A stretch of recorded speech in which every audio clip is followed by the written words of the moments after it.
To start, select the title box element on the page. Next, open the Style panel. This is your command center for all things CSS.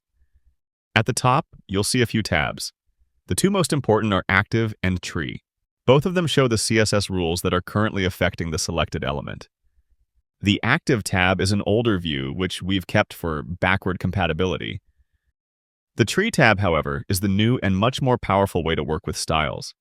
Not only does it show the rules for the selected element, but it also displays all the inherited styles from its parent elements, giving you a complete picture. And here's the best part.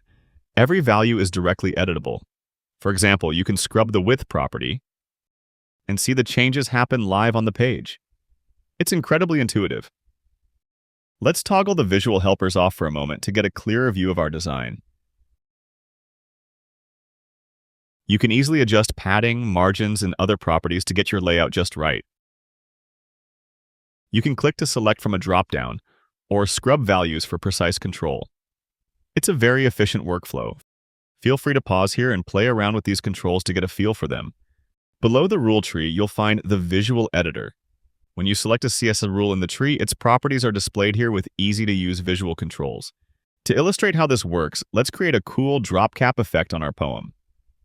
First, let's turn the visual helpers back on and select the first paragraph of the poem. Now, in the Style panel, click Create to add a new CSS rule. First, we need to define a selector for our new rule. Let's create a class called DropLetter.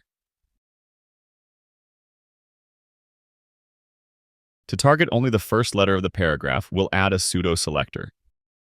Click the Pseudo-Selector icon and choose First Letter from the list. Notice that the paragraph we selected doesn't have the DropLetter class yet.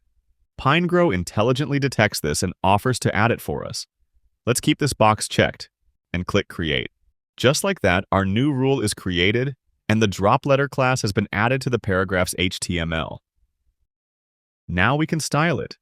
For this tutorial, we will follow the properties listed in the instructions on the right. In the Visual Editor's text section, let's set the font size. We'll scrub the value up to 90 pixels to make it nice and large. Next, let's adjust the line height to 0.6 to control its vertical spacing. We'll also set the font weight to 700 to make it bold. To make the rest of the text wrap around our drop cap, we'll set its float property to left. Now let's add some margin to create space around the letter. A handy trick is to hold Shift while pressing the up key to change the value in increments of 10. Let's zoom into 100% and hide the visual helpers to see our work more clearly. From here, we can continue to fine-tune the values directly in the tree view for pixel-perfect adjustments. You can also add new properties by clicking the plus icon. Just type ml-3 enter to add a margin left of -3 pixels. Press Escape to close the menu. Now we can make final adjustments until it looks just right. Perfect! As you can see, the Style panel is a very powerful and interactive tool for styling your projects. Take some time to explore its features. This hands-on experience is the best way to learn.